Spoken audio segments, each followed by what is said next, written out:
Okay, well, hey everybody, we are Adam Ganser and Michael Swaim, the hosts of your favorite video game show, or the one you're listening to now, 1Upsmanship. Hi. Hi. Hey. Hello. So today's game, I think it's fair to say, is one of the more lauded games in recent memory. Metal Gear Solid 5, The Phantom Pain. Do you want me to do the speed run? Sure. Okay. Wait, who did it last time? The guest. Okay, so yeah. It'll be my turn this time. Yeah, go for it.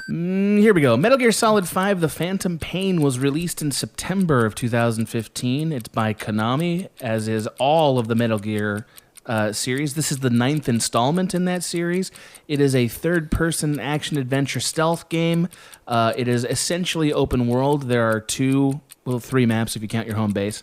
It was prologued by a game called Metal Gear Solid 5 Ground Zero, which was released with the PS4, like around the time the PS4 was released.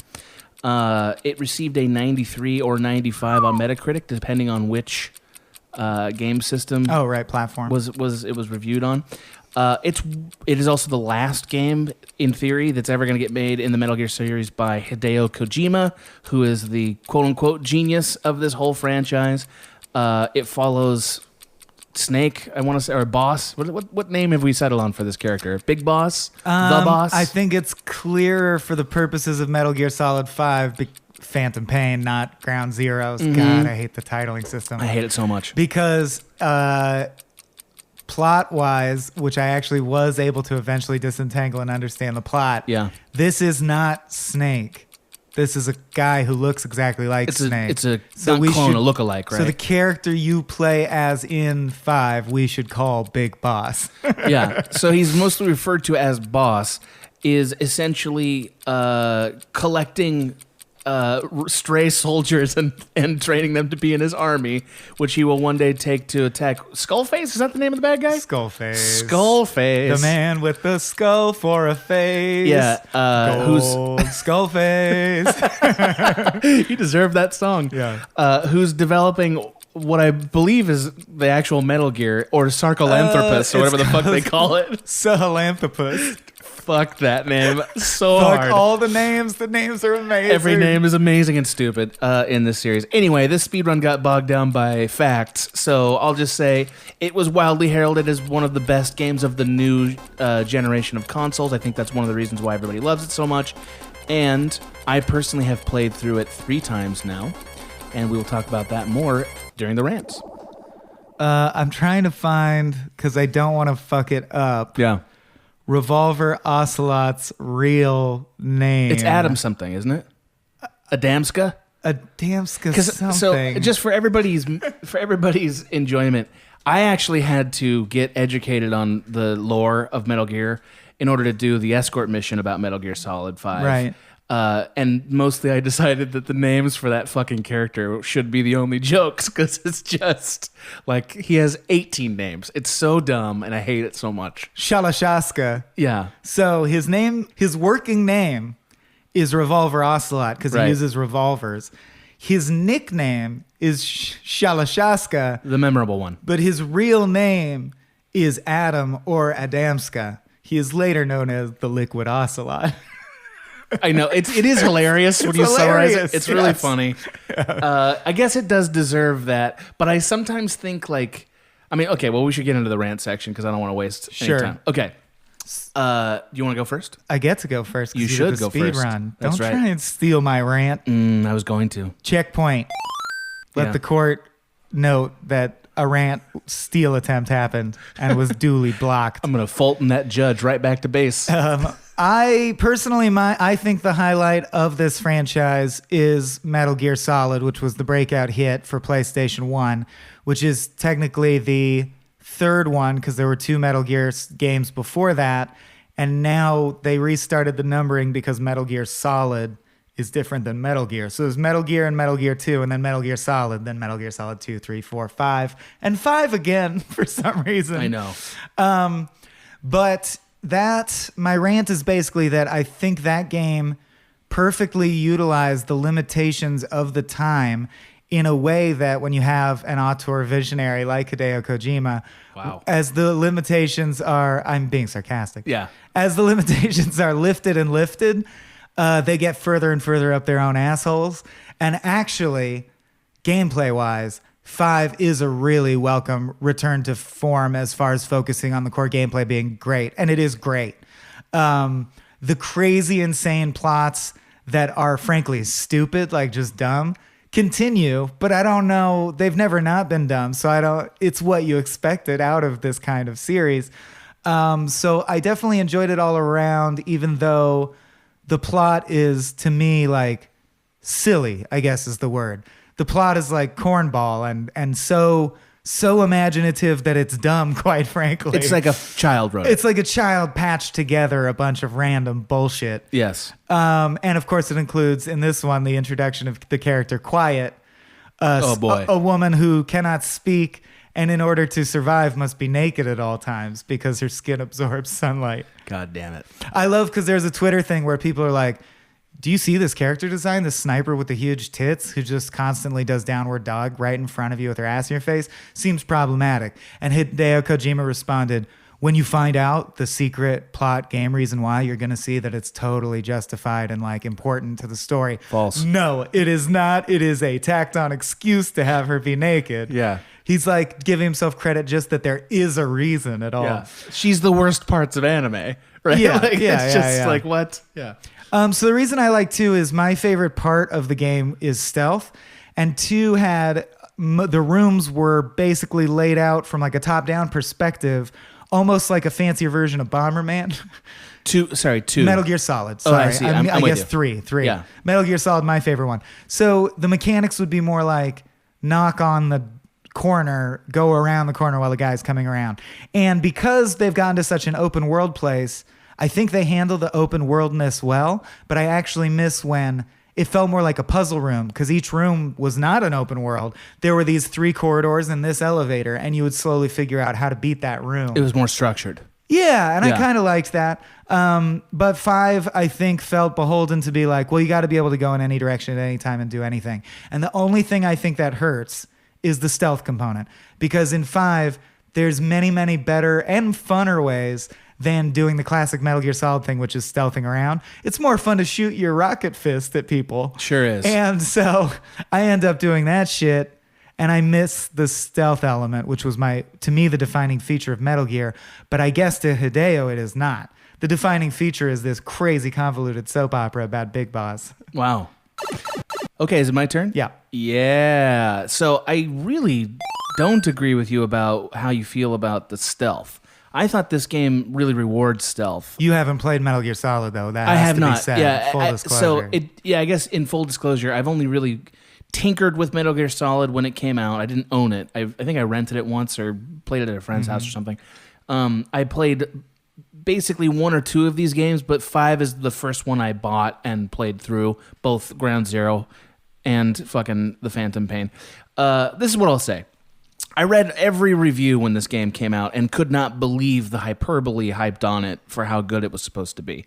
When I played it, I found that it is addictive to play this game. It's addictive in a gameplay way where like you really don't feel like you have to do anything. You can do anything you want to do, and that's really fun. It has some strange. It doesn't make things easy on you in any way. Meaning, it doesn't make it easier on you narratively. It doesn't make it easy to like skip stuff. Like you kind of have to, run around to like certain checkpoints. Like there's no fast travel that's meaningful. And that You frustrated have a me. helicopter you can order in. Yeah, but you have to go to like one of the 7 points you it have a goes horse. to. Yeah. Yeah, and the horse isn't very fast, and you get spotted a lot. Anyway, it's fine. That's like a minor complaint. In general, I would say that this is one of the best games of the generation so far, of this console generation, and I think that's one of the reasons why people praised it, because they needed a great game, and this is a great game.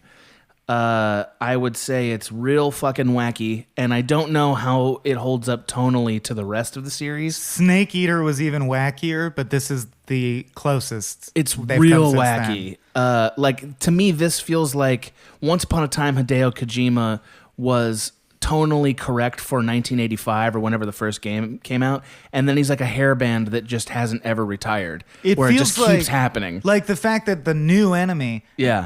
he was not beholden to have Skullface. Skullface's first appearance is this story arc. Completely ridiculous. That Hideo started writing in 2015 or 16, presumably.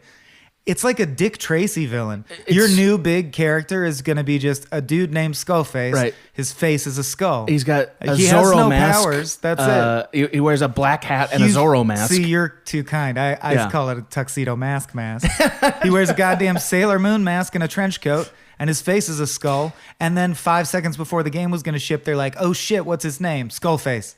Okay, so let me say a couple of. rant. It's okay. Let me say a couple other things real quick so I can finish this up.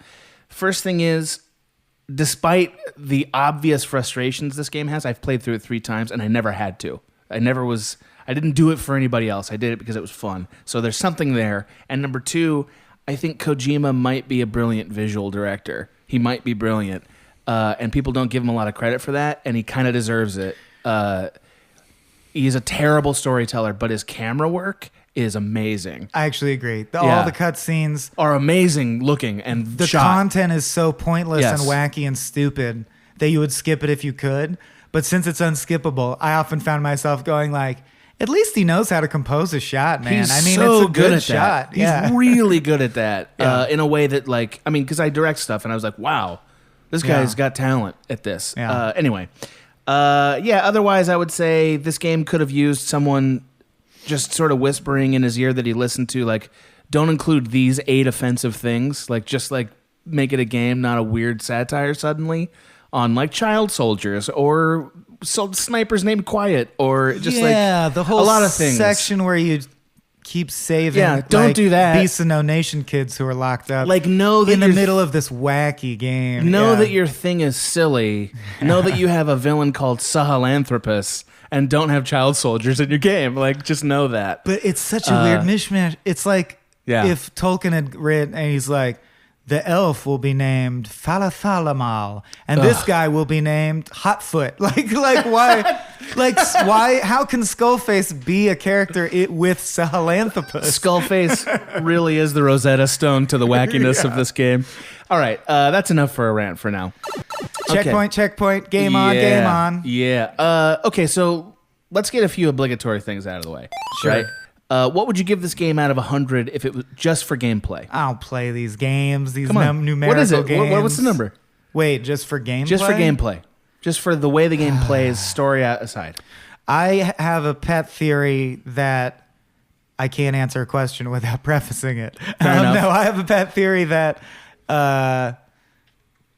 there is, when it comes to gameplay, one of the core things that affects how someone feels about a game, and this is either based on the games you played growing up or whatever was formative to you, one of the base things that almost all games contend with is on the physics level, on the engine level, how crisp our movements versus how floaty our movements. Yes. And you end up with things where, like, you like Destiny and Halo more than I do. And it's because they feel floaty to me. But I know a lot of people who think they don't feel floaty. And I know people who play Metal Gear Solid 5 and say, it handles so crisply. It's really crisp. That it's like a car where the pedal's too touchy. And they don't like how, like, I just nudged the stick a tiny bit and he, like, turned 180 degrees around. It's not forgiving in that way. I agree. So I feel like a lot of that answer comes down to what kind of gameplay do you personally like? And I'm probably going to surprise you by saying, I really like it. Like, I am a little surprised by that. I thought the crispness for the first 3 hours, I was like, it bothers me how unrealistically he moves. Right. He moves like a sprite character. He does. In a 3D world Yeah. where when you tap left on the D-pad, he snaps left. He really does. But once you get used to it, I'll compare it to Doom felt like that too, where the new FPS Doom, I started playing and I was like, I don't like how this doesn't feel like the same weight as every other FPS. Yeah. Then after a couple hours, I was like, you know what? It's a nice change of pace to feel this weirdly unrealistically crisp Doom physics. And I feel the same way about MGS5. Once you get into it, you're like, I like how crisp it is, so I'd go 95. Yeah. I think 95 sounds about right. And because we just recorded Far Cry, I'm all about the amount of different things you can do. Yeah. And you can take out a base in a million different ways. You can do which is so anything fun. you can imagine in this game that's related to infiltration of bases, plus a few things that nobody would have imagined but this man. Right, including calling in air support to drop Yeah. cluster bombs. Including wearing a sexy box that people dance with. Like, it's just like Right. so many crazy things. Wearing They're a like, box with porno stapled to it, Yeah. so the guards who are currently on active duty go, we should set our guns down and look at that porn. I don't wonder what's in that box. Do you? No, I don't wonder what's in that box either. And then, surprise, what's in that box is your detachable fist shooting out on a rocket. And like, I agree with Yeah. you that that's what makes the game fun. It is. And when it's not fun, it's because Hideo Kojima tries to make you take that seriously. And Yeah. you should just fucking lean into it, dude. Yeah, he really does feel like a Jekyll and Hyde character to me. Like, because sometimes this game is so serious that it's like one of the most serious games you've ever played. Like the first hour where you're like crawling through burn victim. Yeah. Someone trying through- to kill you in the hospital. Yeah, and it sucks. And also, and then all of a sudden you meet like a flame angel that's like in unkillable, and you're like, what the fuck is this bullshit? Well, if you hadn't played all the previous games, you'd be surprised. But since you have, you're not.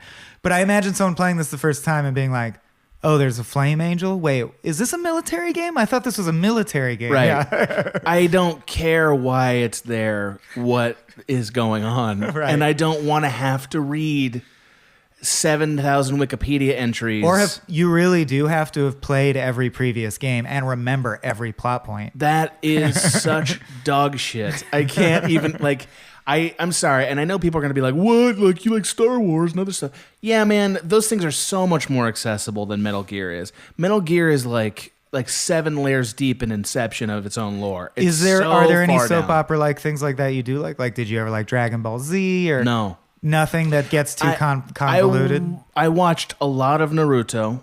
That gets pretty convoluted. It does until they basically ran out of manga and they had to like do 4 years of filler. I stopped watching at that point. And that was pretty involved, but you could still, I think, step in and like generally understand what was going on. Metal Gear never does the thing which, it's funny because sometimes it bugs me if it's done clumsily, Right. but I understand why you need it. Right. They never have a character go like, well, this is just like last year when the events from the previous game happened. That's actually not true. They do Well, it they over have audio cassettes. tapes. Yeah, exactly. They have roughly 6.5 hours of audio tapes. So many. You could sit and listen to. It's just like, you just imagine everyone in this universe like is in the same universe as BioShock or whatever, where they just have endless time to sit Yeah. around and record their thoughts. Yeah. Boss, in case you find this tape one day, Yeah. I thought I would tell you about the time I was in Cuba. It's just like, what the fuck? Also, Why would anyone do that? I'm you from the future. Which is basically I know. Yeah. I know it is. I mean, I have a bunch of joke observations, so I'm going to hold on to those for a little while Okay. so we can, Okay, so I just want to get, because you mentioned in the rant and I want to process it so I can Yeah. let go of the thought. You mentioned how unforgiving it is, and I want to talk about that very briefly. I think it extends even to the menu system and things. The game very convoluted. has a steep learning curve. Very much so. And I think you're right. It's not just the plot. Even though the gameplay is great, and I understand why game reviewers gave it such high grades because they've all played lots of games or they wouldn't be reviewing games. And they love this because they're around for its a whole story. But I think people should know this ain't Mario. Like, No. you're right. The gameplay is inaccessible. You have Yes. to be good at playing video games. And even I was daunted for many hours by like, there are so many resources to gather and so many menus. And there's menus that are on timers. And it takes a while to be like, okay, I know what resources I'm looking for now because they'll build this. And that will help me over Right. here. That takes a while to start to knit together. And before the episode's over, I do want to talk about the fucking pay-for-play whole aspect with the Yeah, we should bases, talk about yeah. that. This game is like Settlers of Catan if almost every other video game is Risk. Like, it's that Sure. much more complicated. And I would say in its defense that you're way more capable as this character, as boss, than almost any video game protagonist I can think of. And It's not because big you're boss to big you. boss to you, wearing the eye patch. It's not. You're not more capable because you're superhuman, although you kind of are. You're more capable because you have so many more tools at your disposal that you can quickly and easily use once you figure it out. It's sort of like the old comparison for those of you who ever do any video editing. Like Avid is the version of is Metal Gear. Like Avid has the steepest learning curve, but also the most complicated tools, and it's fastest when you figure it out. Versus or just automatic versus gear shift. Right. It feels at the beginning like I actually thought I wouldn't like this game because, as I said, it's so crisp and unforgiving. You're like, man, I pressed the wrong button, but that's going to happen a lot because there's like a million controls, and I pressed one wrong button and you killed me. Like, can this game just cut me some slack while I'm learning? And the answer is no. No, it's not going to do But that. if you tough it out by 15 hours in, your muscle memory is good, and then you like feel like you have control of a more powerful car than you did when you were playing Zelda. You're like, 100%. This thing really has a lot of components, and I know how they all work. I'm going to trap some animals to ship home to the zoo that I run. Right? That you just have a zoo there. I like that after all this, including mechs, nukes, chemical attacks, figuring out your true identity, and not caring about murdering millions of people, forming a militia that's explicitly terrorist group, he's still like, also, I mean, we have the resources while we're there. We should probably rescue the endangered animals and get them out of the combat zone. Quiet, put them to sleep. I can't have this chinchilla's blood on my hands. Can you?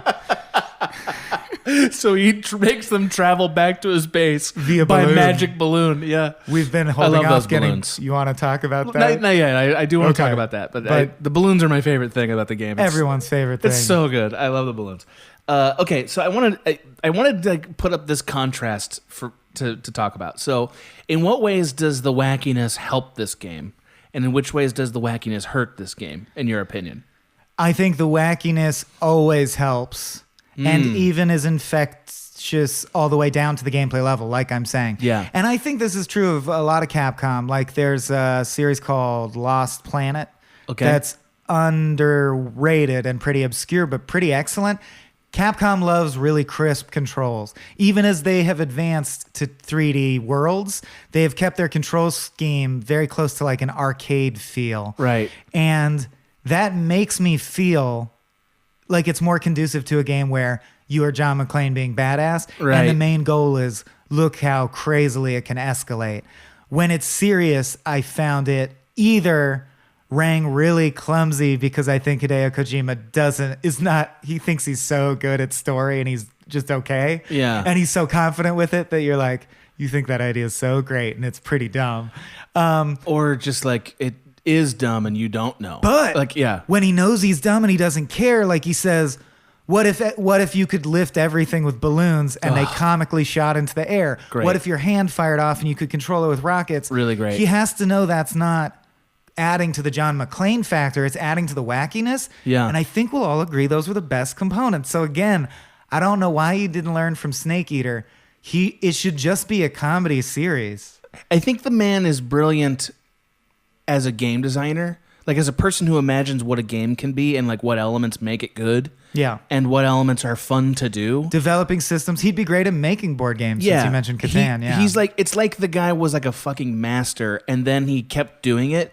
So at some point he got convinced he was a good storyteller and he keeps wanting to do that. It's sort of like watching a Bob Dylan concert now, where it's like, oh yeah, man, like when you play those old songs from the 60s and like maybe some of the 70s ones, like, man, it's still great. But you really want to do modern times still, don't you? You still want to play those new tracks because you want to feel like you're doing it and you're not doing it, man. I hope you're not listening to this one, Noah Burns. Sorry. Does he love modern times? I saw that in concert. It was terrible. I'm sorry. Bob Dylan is his god. I love Bob Dylan. He Dylan. listens to, I'm sure he likes his latest album best. You know what I mean? He shouldn't. Just always that's likes whatever. Not true. All right. Different podcast. Should be. Yeah, that's just wrong. Anyway, I've been to a Bob Dylan concert recently. I've been to several. Oh, not recently. And he's rough nowadays. It's just like the ego is in the way of what makes him good, and that's Kojima's problem. His ego as a storyteller is in the way of what makes this a great experience. Like he has like a brilliant sort of intuitiveness about what you need to do in a game for it to be fun. He's fucking brilliant at that. Because like there's things that shouldn't go together that totally do, and they're really fun. Like all of it, you know? I know it's iconic to the series. I almost never use the box. Do you find yourself using the box a lot or a little? You know what? I had an afternoon with the box. Just like see if it's fun. I try feel everything like you can do with it. It's a holdover element, and in 5, it's less useful than it has been in totally past less games. useful, but it's also hilarious and fun, you know? And also, weirdly, it's weird to me the game gets such high rankings across the board when I would argue that the 2 open worlds that exist, I think it's Afghanistan and Northern Africa, are so similar and devoid of any interesting features. Like, the world design, your only real interest is what are the levels of elevation, because that's strategically valuable.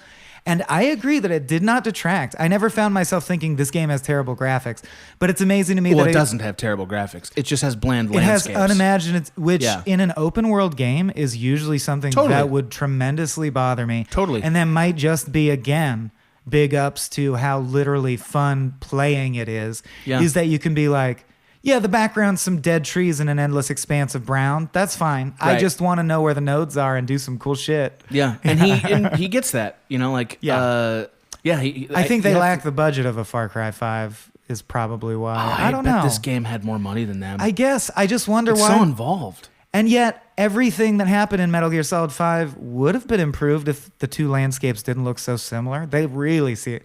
Like, when you fly to the new area, you're like, is this the same area? Except for that one has rain. You'll be like, oh, there's marshes here, I guess, occasionally. Yeah, right. But one has rain, deal. the other has sandstorms. And they're both annoying for different reasons. I agree that they're not varied. It just seemed to not hurt the game that much. No, because again, like, this is a man who understands the basic game mechanic, how to make it the most fun. He's very good at that. Yeah. Everything else he might be very bad at. I'm not sure. I think the reason the serious moments fail are that at this point the plot is so convoluted. And I'm not dumb. I know there's super nerds are just going to be like, you guys aren't trying hard enough for memorizing all the factoids. We don't need to. There's a level of obscure self-involvement and self-reference without any clues thrown out that is stupid. It's smug and it's annoying to me. I also would argue, because I know there's going to be people that say this. Well, that makes, like, when a big plot twist happens, and they go like, this is actually that. You don't go, oh shit. You go, well, let me pause the game and look that up, or I'll just ignore that, let it go by. And that's the argument I would make to people who expect really anybody to totally comprehend the Metal Gear plot in order to comment on it. To me, it's like, no. Every single piece of art or literature or music or whatever should be self-sustained enough that I can have a pretty genuine experience with it. I may not get all the levels because I don't know all the things, but I should be able to have a genuine experience with it and get some version of the emotions from the way it's done. This game did not do that narratively. And I would argue even in those sub-case where people are doing things where they don't know what they're doing, it's intentionally vague, which video games almost never tap into. I'm talking about movies. There are clues within it to let you know that that's the kind of experience they're crafting. Yes. It should never be that we don't know if you know what you're doing. that always bothers me. And, like, even though this pains me to say it, I would argue Phantom pains? Pains me right in my red, weird robot limb. That Marvel, who's actually doing something as convoluted as Metal Gear, has done a much better job of every single installment. I can follow it. Yeah. And I do not care about comic books. It's not my thing.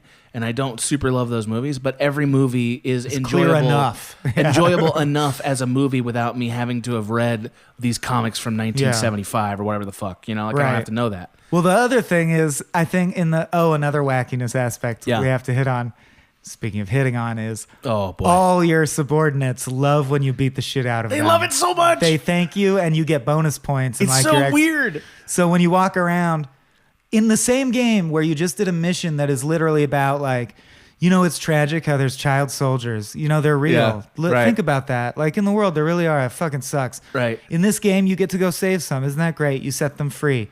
Now you kidnap some soldiers, go home and beat the shit out of them, and they smile at you and say, thank you, boss. It's a weirdly mixed signal. I'm going to argue that... about being impressed into servitude. Like, it's just, well, if you're 18, then it's good, I guess. I'm going to argue that in this world, that the only way to show affection at all is to fight each other. And here's my proof for it. That's essentially the narrative arc for how boss gets to know the fucking kids is like they fight each other. Yeah. Like he fights the kid and like the kid realizes I can't beat this guy. I kind of respect him now. It's common in anime. Yeah. You meet and you test your power level against each other and you're like, now we can talk. It's all samurai rules or Yeah. whatever, you know? Like but that's true of every single person who didn't already have a relationship with Big Boss. That's how they come into contact with him. From kidnapping to Quiet is a boss fight. Yeah. And you have to fight her and, And when almost you kill her. almost kill her, she's like, we should be friends since Yeah. you almost and killed maybe me. sexual. It's hard to say. They you know? never show you having sex, but she just... You get She's in the shower naked. with her. That's true. She forces you to get That's in the true. shower if you don't wash. Well, so that's what I was going to say You is know. the other... Well, we should talk about the legacy of Easter eggs in Metal Gear games, which are very Let's do that. awesome. But Yeah. the last thing I wanted to say about the tone is when you have shit like that, Yeah. it made me so uncomfortable. Not just the convolutedness, but when serious moments happen, I felt whiplash from like how graphic Right. some of them. The one that sticks in my head is when Quiet, I think, jams a knife through someone's teeth, shattering their front teeth. Yeah, really crazy. I was like, holy shit. Yeah. I thought we were just beating each other up saying, thanks, boss. Like, It does really like whip between like very realistic violence and tragic situations like child soldiers, like kidnapping fucking people and terrorizing them, torturing them. Yeah. Like you do that shit in this game, or you encounter like And weird experiments. you even give monologues defending the use of torture, like why we're allowed You to do this. Yeah. It catapults between that and like now I'm gonna use this sexy box to make you dance. And like It's a weird tone. It's not one tone. It's like sort of many tones, and Just two. maybe it is just two. That might be right, because there aren't that many gradations between them. And yet, if the plot was entirely silly, would this game be better? Like if it was like a very silly anime version of this story, would it be better? I think the answer is Snake Eater, which I've never is played yes. that. Yeah. Not that because we've made strides, Metal Gear Solid 5 has better underlying gameplay than Snake Eater, Mm-hmm. but the perfect version of this to me would have the casual mood of Snake Eater with all the shit that 5 does so well. So, Okay. Speaking of the legacy of Easter eggs in Metal Gear Solid, which I do think Yeah. Kojima has, again, he just knows game mechanics. Yeah. And he has a great understanding of what kinds of Easter eggs are really fun. Yeah, he really does. So, for example, in Snake Eater, you fight this old guy who's modeled after a tortoise. He's slow and steady, wins the race, and he's a sniper. Right. And you have to wander through the jungle of Vietnam using the glint off of his scope to find him and shoot him once, and then he disappears, and you have to do it 20 times to kill him, right? That would be the traditional way to defeat him. But because he's such a great game designer, there are many, many, many ways to defeat him. One popular way is to set up a camp, set mines all around it, and go to sleep. Because if you stand there long enough without touching the controller, he'll go to sleep. And if you do that, then the turtle tries to come up and slit your throat, and he hits the mines. Another That's one super is great. I love that. If you start the boss fight and you're in the middle of the boss fight and you save your game and you turn off the PlayStation and you don't play the game for 2 weeks, the next time you turn it on and load your game, it will immediately go to a cinematic of Snake finding the old man who is dead of old age just lying in the brush. Wow. So That's so funny. every Metal Gear entry has Easter eggs like that they really do tickle me. They're like the best form of Easter egg where you're like, you had to think outside the box about how the fucking game works. Yeah, how does he do that? I mean, like, I'm sure it's not I don't just know how Kojima people doing find it. Yeah. That's, Both I things read are them crazy. online, but I don't know how the people found that. Yeah. Well, I mean, again, there's always some monster out there who's willing to do any insane thing in a video game. Right. I just really appreciate when people like that are catered to by people with talent. And like yet, of that. course, you can proceed through the game not knowing that's there. It doesn't hurt anything. I would never discover it because Right. I would just play the game the way it's supposed to be played and like have a good time or not. The other great one in Snake Eater, Yeah. which is, it's more of a Deadpool tone. All the shit in it is winking jokes about plot elements from the franchise. Yeah. And it doesn't take itself seriously. And I think that would be a great way for the series to return to. But because it takes place in the past, if every time you die, another Right. staple of the series is your handler, whoever it is this game, or your associate, whoever your best friend that this time around is, on the radio goes, Snake? Oh, Snake? God, Snake! Snake! In Snake Eater, if you kill Revolver Ocelot, which is in the past, so it would ruin the plot events of the future of the franchise, Yeah. it immediately says game over, and the guy on the radio goes, Snake, the time-space continuum. It's disintegrating. We're all fading out of existence. What did you do, Snake? Great. So like, That's funny. yeah. And then when you set that up with 5, which is, if I may, in a nutshell, Sure. not the actual plot elements, because that's a very convoluted. It's No, there's so much going on It's 120 hours of a Yeah. bunch of drama happening. Right. But the main thing I want to bring up is, what does the ending mean? What was the reason this game is in the series? Let's talk about that. And I actually think it points to how bullshit it is. Okay, historically, in Metal Gear Solid 1 and 2 for the NES, which no one played and no one cares about, but Hideo Kojima does. Metal Gear was played, wasn't it? All right. Yeah. But they're at the level, I mean, they look like SNES games. They were good. They're old. But most people didn't play them who are currently playing Metal Fair Gear enough. Solid 5. Fair enough. To the point where, and here's the other thing, a game from that era, the plot was nothing. The plot was he's a Vietnam commando, he goes in and wins. Right. So the fact that Hideo Kojima feels beholden to maintain plot elements from that game is so stupid to me, and it highlights the problem of having someone who's in control from the beginning. Yes. He cares about the first one, even though at this point no one else does. And here's what I'm getting at. In the first game, apropos of nothing, the main villain is called Big Boss Snake. Right. He's evil and he's bad. I mean, I think he's just called Snake, Solid Snake. Right. He's evil and he's bad, and you kill him, and you are like an unnamed commando. So now they've had this reboot with the Metal Gear Solid franchise where you're a commando named Solid Snake, and you are good, and they didn't explain anything, right? Because it was a reboot.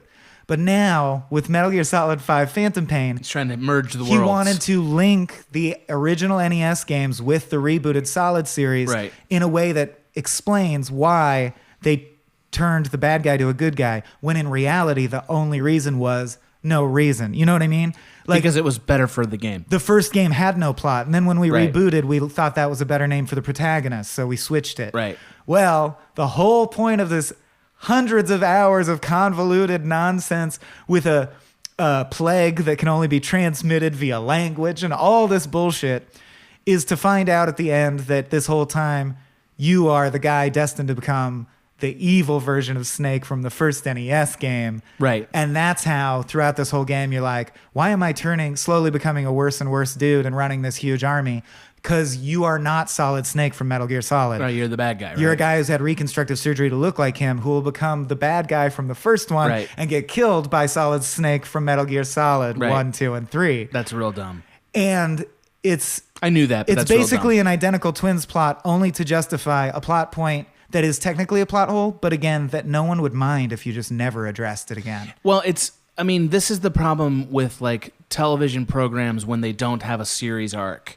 Right. You know what I mean? It'd be like if somebody decided, And I I'm think going to Kiefer do... Sutherland, the faceless guy, turns out to be the real Snake. He's the guy who's gonna Fair be enough. the real Snake. It'd be like if somebody made Breaking Bad season 1, but didn't know that they were going to season 5.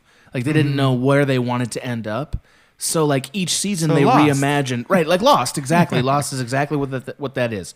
Where like each time they want to do something fun and cool, and that's sort of the beginning of each installment. And then at some point they have so much gobbledygook that they don't turn it over. They just like, no, now we got to really make it make sense. Hence we have all these cassette tapes to listen to that tie all these threads together. I'm told, because I'm not going to fucking listen to it, that there are major characters that are both introduced and killed off in the tapes. Yes. Like that there are The so tapes- many things that are tied together in those tapes, which is like, fuck that. The tapes are almost exactly like reading a Metal Gear Solid fan wiki Right. page. It's just being read to you. And they had to do that if you would have any hope of... It's basically just saying, we admit that you can't follow the plot without additional material. We'll include the additional material because the game is so huge. We have the data for that. Side note, I would argue that the way that interface looks is basically a fan site look. Like it's just like, it's such a weird fucking Oh, but we haven't file mentioned structure. something that always makes games Yeah. go to the top of the critical list. Oh, good. Killer soundtrack. Yeah, it does have a good Specifically soundtrack. 80s. Yeah. Well, I'm like, when Vice City came out, I think a lot the of the one. success is, Right. oh, I didn't know a video game could play like hit songs to me while I play the game. That was a big deal at I that know. time. It just seems like so dumb when you say it out loud like that. But yeah, you're right. Especially when you're like, at any time, you could have played a CD of your favorite songs while you play a video game. It's like, what have you been doing this whole time? I know, but yet it felt so cool to me that I was like, no, you don't get it. The game has songs in it. Right. Like real songs. I can drive and hear 1979 by Smashing Pumpkins. Yeah. That's insane, man. Like Crazy Taxi, That's yeah, but insane. you couldn't choose the songs, Right. dude. That's so dumb. Okay, do you mind if I Of course. switch gears, just switch Metal Gears real quick? Okay. Solid. Can we talk very briefly about I just want to elocute a little bit more how good Kojima is as a visual artist. Sure. Every single piece of design is stupid in terms of being realistic military, but very cool in terms of being artistic and interesting and having a unique feel and look to them. Like that's true of most of the bases, most of the character models, everything. Like all of it's very cool. Like the guy's got a good sensibility, and again, his camera work is impossible. Like that's one of the fun things about it is like he uses a camera in a way that a camera could not move because there will be people there, but they're awesome. Like he'll do basically a series of one-ers without cuts at all the whole way through this game, and all of them are fucking cool. Like really, really cool. And I just love that, and I think it deserves to be It's actually funny seen. to me that the central conceit of the whole series, every game, right. is that someone invented a new type of mech. Right. And that's so frightening. Right. Because it's such a super weapon that everyone has to, at all costs, stop this thing from getting unleashed. And the future of destroying the Earth is not a giant robot It's spider. so dumb, man. And they Yeah. tried to make it more believable by Right. in the fourth one being like, yeah, but this giant robot spider can shoot nukes. I'm like, planes can already drop Right. nukes. The nuke is the scary You part of don't that. need the robot spider right, anymore. exactly. So can we? In fact, forget the hookers and the cocaine. So can I make this is one of my joke observations. What do you think the most impressive technology in this game is? Because you know what it isn't? The Metal Gear. That No, is it's the not balloon most, system. The balloon system is very impressive. The fucking binoculars he has are amazing. That's They true. do amazing things. That's like true. they can label things in 3D space. And They, let you like, see people around corners once They're it's locked on incredible. it. Yeah. That's incredible technology. What Quiet's doing, her whole thing is crazy. That's another thing I liked about Metal Gear Solid is because it wasn't an open world where you could rotate the camera in any direction. Right. It didn't have to do the thing that now every stealth game does, which is for no reason, even like Far Cry Primal. Once I've seen someone, if they pass behind a rock, I still know exactly where they are. Exactly. I can smell it. I know where they hate are, that. right. I hate that new trope. That's yeah, but they also don't want you to get like they You don't want to be it's hindered true. by that. You'd be you know? unbelievably frustrated Right. if you couldn't see around corners. In It's this a real game. dumb thing, but it has to exist. Okay, so I actually have an answer to that question I posed you. The most impressive thing about this game is Snake's, or technologically, is Snake's fucking, or boss's Stealth fucking, suit? No, his prosthetic arm. His arm is incredible. Like Well, what he's able to do with that fucking arm. It's a fully autonomous smart rocket with a camera on it. It's like, holy fucking shit. Like, why are they worried about Metal Gears? That thing's going to take over the Earth. Like, couldn't he just go a mile away, have his arm slowly sneak up to the Metal Gear, go in through a window and strangle the operator? that's what should happen. Yeah. I mean, he might have some depth perception problems because he's only got Right. one fucking eye, so I don't Yeah. know. Why is this game so obsessed with amputees, by the way? Like, they're The obsessed whole series with it. as well, because it's an easy way to give one a... I guess they believe, or it seems they're still on the cusp of like, well, a human wouldn't get robotic limbs by choice. They must be crippled first and then need the, you know what I mean? Yeah, Whereas I actually believe it's a more believable future 500 years from now. Right. That if there's a robot arm, that it'll be like the new iPhone. If you can afford it, you'll have them Of chop course. your arm off Of and give you course. the robot arm. Definitely. There's no question. Once it's safe and it works better than an arm, you know? and it can people do will more love it. things. Yeah. Yeah, you don't need a phone. You'll have an arm. I mean, 100%. Like, that actually makes sense to For me. sure. I would say that it's sort of left over from us, from like the way we felt about Vietnam a little bit. You know They what I mean? always Like, try to invoke imagery of the tragedies of war. Like they have Right. a Native American wind talker in this one Right. who comes in and mentions like, you know, we were all genocided. War is bad. Yeah. Now go fight more wars. You leader of 1,000-person militia. How did you feel about the forward operating base / like that mini game bit of the Yes. game where you level up and stuff? I love any type of building. It was fun. My favorite aspect of the entire game is acquiring things with the balloon system, breaking them down for resources, and expanding my home base. 100%. I love that mechanic anytime that mechanic exists. Everything beyond that on home base. Oh, and I like that I had to do certain things to keep their morale high and manage their stats. But I guess this could just be an aging thing. But to me, it's like a game-ruining slap in the face to have pay-for-play shit where you get daily rewards. Yeah. Where if you're more addicted to the game, we'll literally like let you win more because we appreciate that you're so addicted to our game. I know that that's how the world is, but I wish hate it. I hate how transparent it's becoming. Where in this, you'd literally build up this beautiful base you love, and then they would say, well, the game is turned off, which is an amazing, innovative game system, but I resent what it's trying to do. When the game is turned off, other players who are playing can attack your base and steal all the shit you spent so many hours building and blow up your guys. How do you prevent that? Well, That's terrorism, bro. you can you can prevent it by playing a lot and managing your defenses. But if you're like a normal person and you have a life and you have to suddenly work 4 days in a row and not play video games, your option is to pay real money to put a shield around your base. I did it. I paid some money. Fuck that. Yeah. I hate that shit. Yeah, it's dumb. I totally agree. I actually I think it should have lowered the game ranking score, but it didn't. People seem to just give it a pass. All the reviews I read, everyone just omitted talking about I think that it might not have been aspect. out when the game was reviewed. I think that came later. Ah. I think that's part okay. of why. I might not be right about that, but I think that was added a few weeks or months later. How weirdly crazy is the opening screens for this game? They're bananas. Every time you load it, there's literally like 13 panels of text saying all kinds of nonsense. Yes, and you're like, what is this garbage? Yeah. I don't know what this is. Why are there so many fucking caveats? Like, I feel like I have to sign my life away to play this game. That's dumb. Also, and this is like a very small pet peeve, but it really makes me angry. I don't like the way your home base is designed so that you have to steal a Jeep that you then drive to different areas on those long-ass fucking walkways. Like, just design your base close together, bro. Or you have to summon your own helicopter to take you fly like over there. 100 yards over there. Yeah. Like, I don't want to have to drive for 10 minutes because, like, it's kind of hard to drive in this game. Like, what are we doing? I did love the base. And as base it is became cool. more and more shit, I really was like, I'm king shit. Look at my fucking awesome base. I always like that mechanic. I wish you could have made it look a little different because it's the dumbest looking thing in the game. My favorite thing in Fallout 4 is the base design. If you go on and see all the vaults people have built, people have done some amazing shit. I'm sure they have. Yeah. That makes sense. You need at least, and Fallout 4's is not even as robust as like a Minecraft or something could be, but you at least need a variety of blocks. Metal Gear Solid 5's base is made of 4 block types. You just plug them in.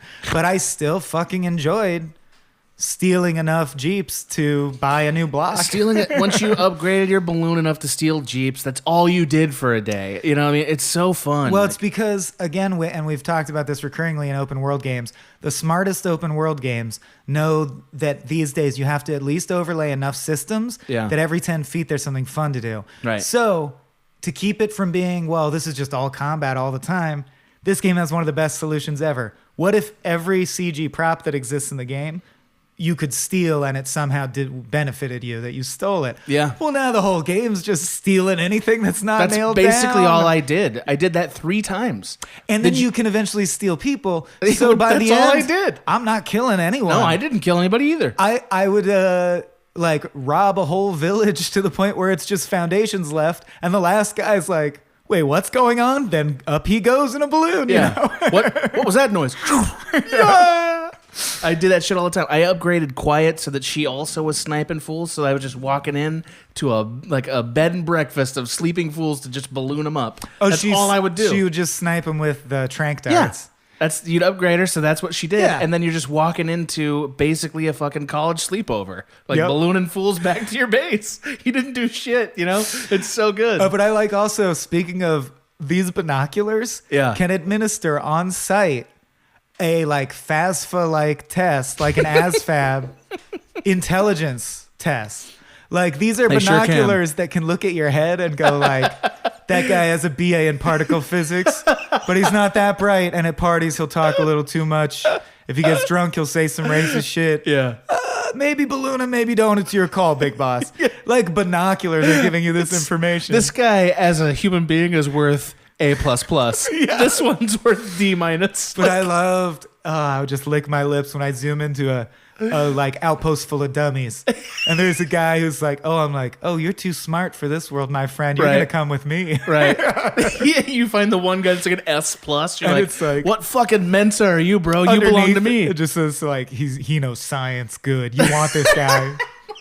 Or he knows languages. What do you think, like, what tactics do you believe that he's using in that jail to convince people to work for him? Like, what the fuck are they doing to convince people to like him? The bliss from Far Cry 5. That's got to be what it is. Yeah, just some kind of drug. Or like you said, this exists in a fictive world where even human motivations are not realistic. Sure. Like, if it wants me to accept that just because I guess I could, like you said, but there aren't really a lot of clues. But if something had said very clearly, in this world, fighting shows affection. Like if they showed a mom fighting her 2-year-old kid, and you're like, this is how this world works, then I could accept it. But sure. Certainly the people out in the open world are not happy when you punch them. They react by drawing their guns. They're mad about it. So how come once you get them back to your base via balloon, so maybe the balloon ride is so traumatizing that they're like, please don't do that to me again. Because imagine reverse skydiving and then skydiving, like not by your choice. Right. And then you're at a new place. I might just be, maybe I like the idea that they all hate his guts and they're planning a mutiny. But when he shows up, they're like, he's crazy. Don't fuck with him. Don't do shit. Hey, boss. Yeah. Oh, no, thanks, boss. Whatever you want, boss. But then I don't behind mind the that you scene, they're stink, like, boss. I fucking hate this guy.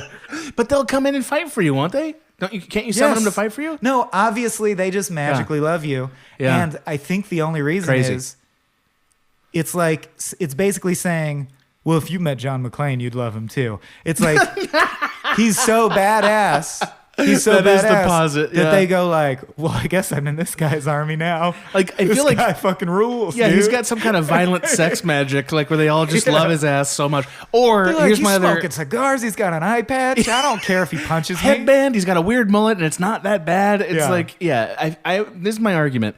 I feel like the only other opportunity is that behind the scenes, Revolver is pulling like what's the name of the guy who is the actor from Big Lebowski? That's the narrator.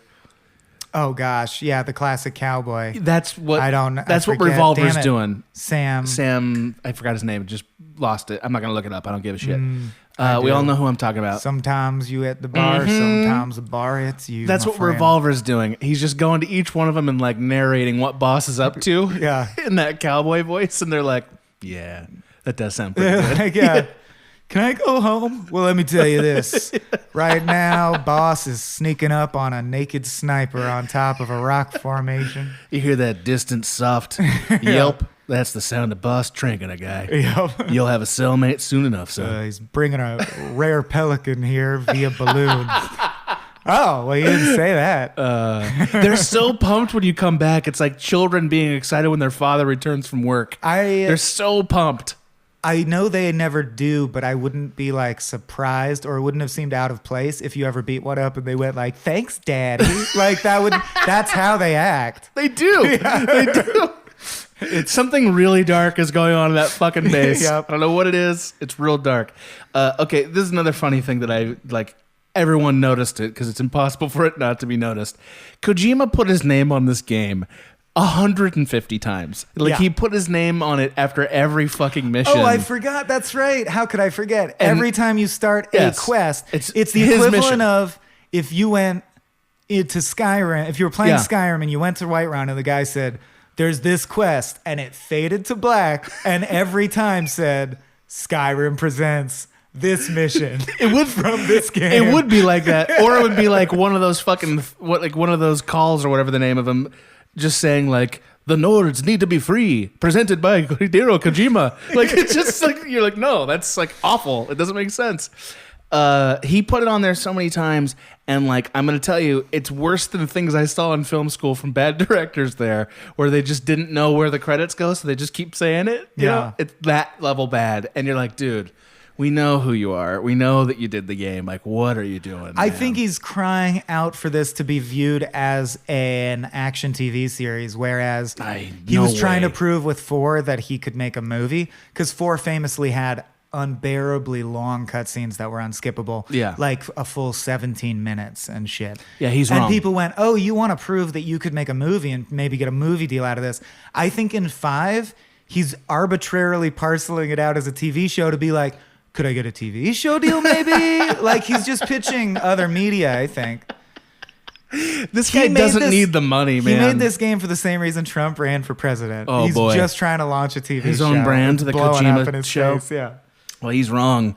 He's very wrong. This guy can't make a TV. He doesn't understand what's interesting and what's not in terms of narrative. If he made it. Yeah. But like if you made a Netflix limited series that had the exact tone of Deadpool in the Metal Gear Solid universe, I would watch the shit out of it. Sure, or if you took the entire team that created Cowboy Bebop and said, do this with Metal Gear and let him decide where the camera goes, yeah, that would be a pretty good but product, the second I bet. you get Kojima coming in and being like, but you have to explain because this mech is actually the 3rd generation of this guy. They have to be like, get the fuck out of here, Hideo. Listen, you think they're going to know what it is if you don't call it Sahelanthropus? Yeah. Like, you think like, they'll know that you mean the Metal Gear if you don't call it that? They're like, dude, yeah, they'll know. They'll definitely know. It's not Revolver. It's Revolver Adamska Ocelot. You need the whole. It's like you wouldn't just say Martin King Jr. You know, just it's Revolver Shalashaksa Adamska Ocelot. That's the one I like. What's so hard about that? Shalashaska is my favorite one because it doesn't sound like anything else related to it. Yeah. Nobody would say it. Like, just nobody would say that when Revolver is an option. Yeah. Like, I can call this man Revolver. I'm not going to call him Shalashaska. Fuck that. I'm not doing that. Holy shit. Should we go to Keep or Delete? Yeah, we should. But yeah. What's your name? Shalashaska. You have a nickname? Revolver Ocelot. Well, flip those two around, bro. Can I just call you Adam Adamska? Okay. You instantly hate that man. Thanks, Daddy. You're instantly furious with him. And then, like, in comes the next guy who's got an eye patch and his fucking leg is amputated and he's wearing a crutch. What's your name? Kaz. That's it. His name's just Kaz. Oh, yeah, COS. It's probably got 100 other names, too, but I'm not going to look them up. Fuck that. And it makes you laugh out loud because, like a TV show, it has opening credits. And just like Hideo's name appears more times than it needs to, it goes like, featuring Revolver Ocelot. Right, and then it fades away. You're like, cool. So like credits. And then it goes, AKA Adamska. And you go, wait, 2 credits for one guy? And it goes, the one known as Shalashaska. And you're like, what the fuck? I wish he did that. Written credits. I know. Oh, God. What a maniac. He's such a maniac. Yeah. Checkpoint. Yeah. Keep or delete. Well, this is a challenge, I would say, because we've been pretty strict about not putting too many of the same genre or of the same franchise in Keep or Delete. I would say... Unless the franchise reinvents its underlying what it's about at some point, which some do. Yeah, and they do. I didn't play Metal Gear Solid enough to put it on there, although I bet we could. If I played it, I bet I would. I'm going to keep it, and I'll tell you why. I think that I've never seen a game where you are as capable and with as much flexibility of gameplay and as fun. It's just fun. As this game, especially in a military context, because they're almost never this fun in a military context. Like, they're very regimented and like want realism. This game doesn't give a fuck about that. It gives a fuck about being fun, and it's real good at that. And you know what? I'm okay if the aliens find it. I think it's pretty good.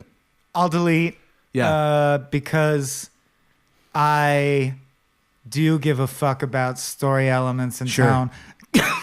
Just to give you an insight into where I'm coming from, or I think I want video games to be artistic experiences, which means I'm judging them against like, what is it like to look at a Picasso painting? What is it like to see one of my favorite movies? Sure. And this is like really fun. And then because of all the reasons we talked about, not really worth much other than being fun to do. You wouldn't call this the Guernica of video games? I'd tell everyone to play it. And I'd say I would have kept it if the cutscenes were skippable. Yeah. Actually, that's the deciding factor. Because I'm like, if you care about the story enough that you're going to put it front row center, and then you botch your tone in a way that I think is like clumsily fumbling. Like if it were a movie, I'd be like, this movie's fucking dumb. Oh, real dumb. Then that's a delete for me, no matter how fucking fun it is. And it is super, super fun. If you haven't played it, definitely play it. Oh, yeah. I think you can get it free sometimes if you have like PS Plus now, or like PS Plus. I don't know if right now, Gold. but at times it's been free. It's great if you haven't played it. You absolutely should play it. And you in my absolutely opinion. should play Metal Gear Solid and the add-on, which I actually compare to Portal. And I think it might be why it's my favorite.